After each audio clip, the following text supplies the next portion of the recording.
주 안에서 사랑하는 여러분, 오늘은 광야 결국 더불어 살게 하는 길이라는 제목으로 하나님 말씀 증거하도록 하겠습니다. 하나님께서 우리 모두에게 이 시대를 바르고 지혜롭게 살아갈 영적 분별력을 허락하여 주시길 간절히 소망합니다.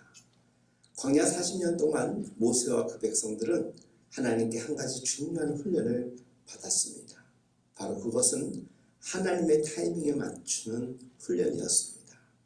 구름의 이동에 따라 멈추고 또 구름의 이동에 따라 진행하는 훈련은 단순히 한낮에 뜨거운 더위를 피하는 보호하심만이 아니라 하나님의 인도하심에 맞춰서 걷고 멈추는 훈련이었습니다. 불기둥으로 인도하실 때 그 불 가까이에 머물렀던 것은 단순히 광야의 추운 밤을 견디기 위한 정도는 아니었습니다. 하나님이 역사하시는 곳, 그분의 임재하는 곳 가까이에 우리가 머물고 거기서 하나님의 뜻을 발견하고 하나님의 때에 맞춰서 살아가는 생존 훈련이었던 것입니다. 이유는 너무나도 간단합니다. 하나님 계신 곳에 생명이 있고 생존이 있고 현재의 평안과 내일의 소망이 있기 때문이겠지요. 결국 순종을 배우는 시간이었습니다. 광야는 제멋대로 살던 사람이 하나님의 뜻을 하나님의 타이밍에 맞춰 살아가는 법을 훈련받는 것이지요. 사랑하는 여러분, 이것을 순종이라고 합니다. 순종은 하나님의 타이밍을 구분하는 것입니다. 지금, 아니 다음, 내가 지금 해도 될까, 하지 말아야 될까. 또 하나님의 뜻에 맞는 행동을 함에 있어서 그 범위와 그 대상들 또한 내 뜻과 내 감정에 맞추는 것이 아니라 하나님의 뜻, 하나님의 타이밍에 맞추는 것입니다. 순종이라는 것은 때와 장소 그리고 모든 것을 하나님의 방법, 하나님의 때에 맞추는 것이죠. 믿음의 깊이가 바로 이때 확인된다라고 생각합니다. 믿음이 좋은 사람은 하나님의 때에 하나님의 뜻을 맞춰 살아가는 사람입니다. 사실 많은 그리스도인들이 하나님의 타이밍보다는 자기 타이밍에 맞춰 살 때가 참 많습니다. 하나님께서는 어떤 때는 가서 싸우라 하기도 하시고 때로는 진멸하라고도 하셨습니다. 어떤 때는 싸우지 말라고도 하시고 어떤 때는 잘 설득해서 더불어 조용히 지나가라고도 하셨습니다.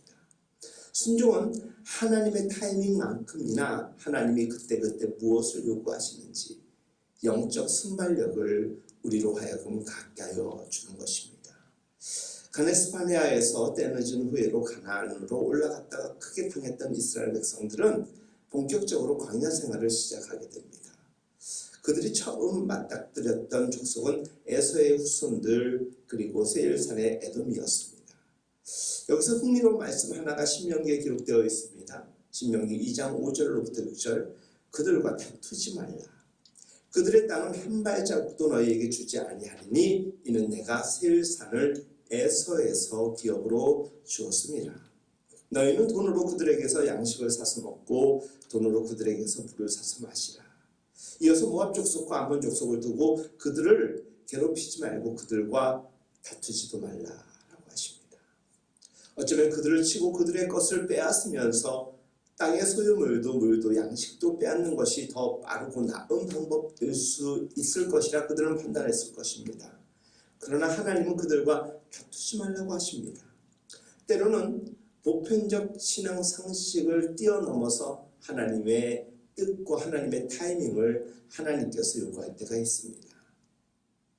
하나님의 이유는 간단합니다. 이미 그 땅은 내가 허락한 땅이라는 것입니다. 우리가 누군가를 형제 자매로 존중해야 할 이유가 있다면 그것은 하나님이 그 형제와 자매를 존중하시고 그 형제의 기업도 약속하셨기 때문입니다. 때로는 교회에서 다툼의 일들이 일어납니다. 내 뜻이 중요하다라고만 여기면 다툼의 여지는 언제나 열려 있습니다. 하지만 언제나 한 발자국 물러서서 생각해 보아야 됩니다. 내 뜻만큼이나 상대방, 다른 사람들의 뜻도 어쩜 기도의 결과물이요 표현 방식일 수 있다는 것. 그래서 거기서 서로 배려하고 존중해도 얼마든지 공존하는 데 있어서 어려움은 없습니다. 한번 크게 실패를 맛본 이스라엘 백성들에게 순종 훈련의 주제는 별거 아니었습니다. 상대방을 자극하지 않고 그냥 그들의 땅을 지나가라는 것이었습니다. 상대방의 오해를 견디면서도 자극하지 않고 지나가기 어려운 듯 하면서도 그렇게 어렵지 않을 수 있습니다. 그러고 보면 하나님이 행하시는 훈련은 상황에 대한 다양하고 적극적인 대처법을 기르게 하시고 당신의 뜻을 분별하고 따르는데 초점이 있는 것이죠. 이것이 우리 인생에 있어서 너무나도 힘든 지혜입니다. 그래서 우리는 그 어떤 기도 제목보다 하나님께 지혜를 구하는 것입니다. 솔로몬이 하나님께 구하였던 가장 첫째고 그리고 비교할 수 없는 기도 제목 요청사항이 무엇이었습니까? 금은 부하가 아닙니다. 명이 아닙니다. 그에겐 하나님 제게 지혜를 허락하여 달라는 그 간절함이 있었습니다. 분명 그들은 수십만의 장정들을 보유한 이스라엘이 순수히 그들의 땅을 지나가기만 하지 않을 것이라는 오해를 하였을 것입니다. 직접 가서 나는 지나가기만 할 거야 라고 해도 그들은 어쩜 믿지 않을 상황이었습니다. 그 오해를 견디면서 다투지 않고 성질을 건드리지 않고 그 땅을 가로질러 지나가는 것, 바로 그 훈련이 세일산과 아르와 르바임을 지나는 이스라엘의 훈련 과목이었습니다. 학교 다닐 때 생각을 해보면 내가 좋아하는 과목, 그래서 잘하는 과목이 있었던 것도 있지만 내가 싫어하는 과목, 그래서 성적이 안 좋은 것도 있었습니다. 신앙 훈련이라는 것, 신앙 생활이라는 것. 그래서 광야 땅에서 하나님과 독대하면서 하나님이 주시는 매뉴얼과 하나님의 티칭에 우리가 순종하다 보면 내 마음을, 내 생각을 내려놓아야만 얻을 수 있는 것들이 있습니다. 그리고 온전히 순종하지 않으면 결코 그 훈련을 패스할 수 없을 때가 있습니다. 자기를 죽이는 것, 그것이 바로 광야에서의 훈련 과정 중에 중요한 것 하나 아니겠습니까? 주 안에서 사랑하는 여러분, 오해와 못마땅한 시선을 어떻게 견디며 이 땅을 살아가는가 참 우리 삶의 주제입니다. 참 어려운 과제입니다. 유유히 그런 인생의 시간을 잘 지나갈 수 있기를 바라지만 때로는 감정에 넘어지고 상처 있고 분노하고 할 때가 참 많죠. 그런 사람들과의 관계를 원만하게 할 수 있을까 늘 고민하며 하나님 앞에 기도하게 되지요. 신명기 2장 7절 내 하나님 여호와께서 내가 하는 모든 일에 내게 복을 주시고 내가 이 큰 광야에 두루 다님을 알고 내 하나님 여호와께서 이 40년 동안을 너와 함께 하셨으므로 내게 부족함이 없었느니라 하시기로. 생각해보면 우리의 삶도 하나님의 은혜 안에서 여기까지 지내온 것이죠. 때로는 우리 마음속에 불편한 것들로 인하여서 오해를 불러일으키기도 합니다. 여러분, 하나님께 순종하는 것, 하나님의 뜻에 맞추는 것, 하나님의 타이밍에 적재적소에 나를 투입시키는 그 마음의 상태를 여러분들은 늘 간직하고 있습니까? 어떤 때 그러한 것들이 가능할 수 있을까요? 그것도 기쁨으로 가능할 수 있을까요? 바로 내 안에 신앙적인 자존감이 높을 때입니다. 이 신앙적인 자존감이라는 것은 하나님이 나를 너무나도 사랑하신다는 것, 그래서 외로워 보이는 이 세상이라 할지라도 하나님과 동행하고 있다는 거룩한 자존감에서 비롯되는 것 아니겠습니까? 세상을 향하여서 우리는 외칠 수 있어야 합니다. 하나님 한 분만으로 족하다는 이 충만함. 그래서 하나님으로 충만한 사람은 풍요와 부유를 누리는 사람입니다. 우리를 향한 오해보다, 나를 향한 오해보다는 크고 놀라우신 하나님의 뜻과 섭리 안에서 통 크게 살아가는 것, 그게 하나님의 사람의 살아가는 방식이어야 합니다.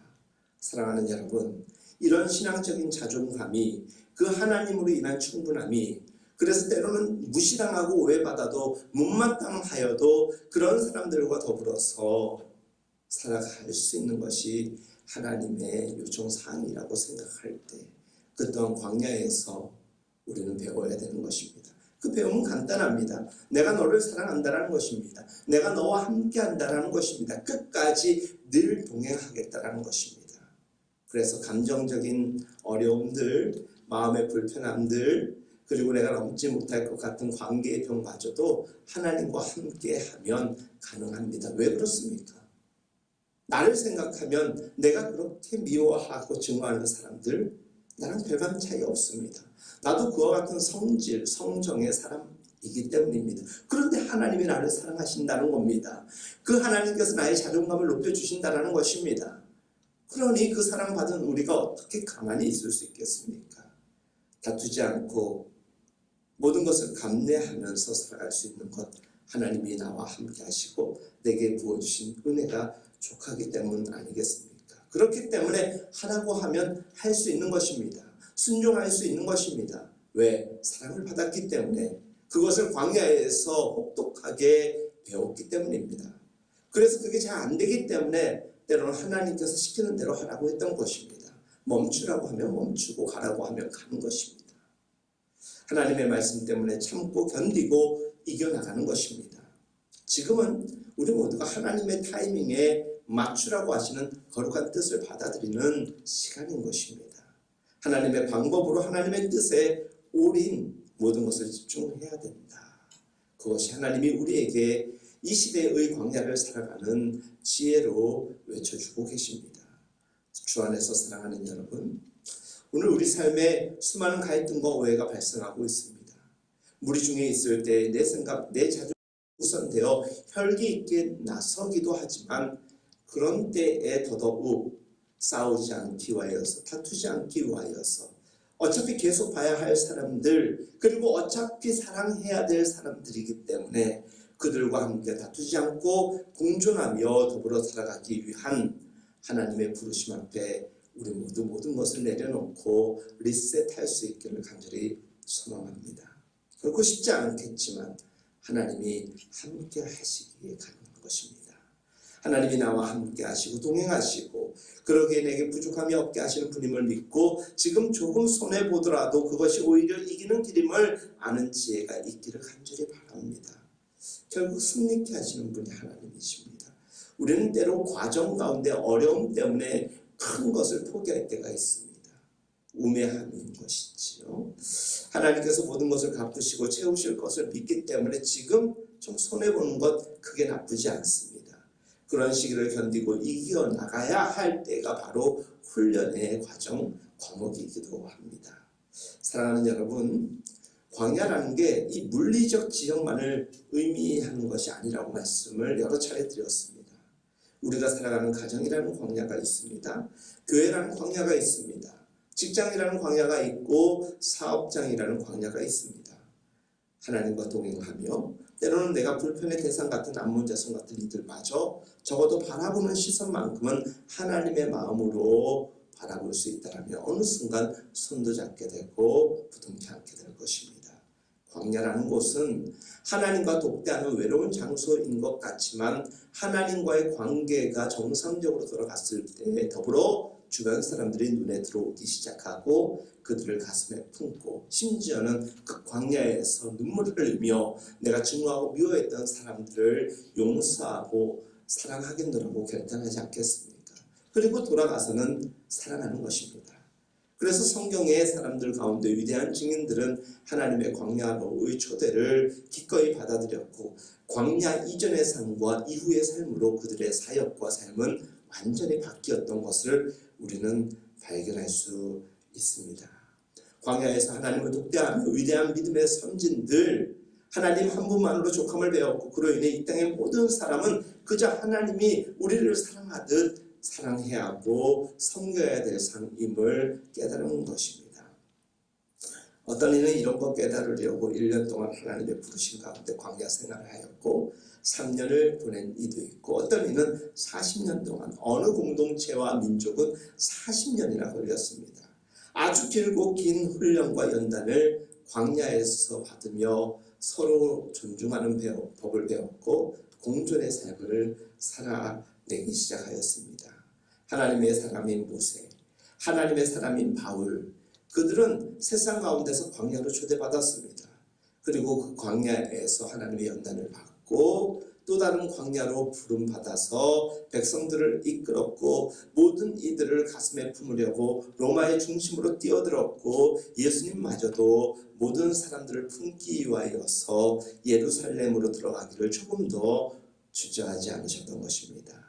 주 안에서 사랑하는 여러분, 하나님께서 우리 각 사람을 사랑하듯 지금 광야와 같은 세상에서 하나님의 타이밍에 우리에게 요구하는 것에 철저히 순종할 수 있기를 바랍니다. 그 사람이 누가 되었든 그 방법이 어떤 방식이 되었든 하나님의 뜻과 하나님의 타이밍에 순종하며 품고 더불어 살아가는 우리 모두가 되기를 간절히 바랍니다. 때로는 우리의 시선을 갈등의 언어들과 오해에 두지 말고 거기에 두지 말고 하나님의 말씀과 하나님이 바라보시는 곳에 두고 유유히 광야와 같은 이 땅을 살아갈 수 있기를, 그리고 담대하게 걸어갈 수 있기를, 좀 지치며 하나님께 울부짖으며 하나님의 도우심을 다시 한번 강청하며 도움을 받으면서 살아내는 우리 모두가 될 수 있기를 예수님의 이름으로 축복합니다.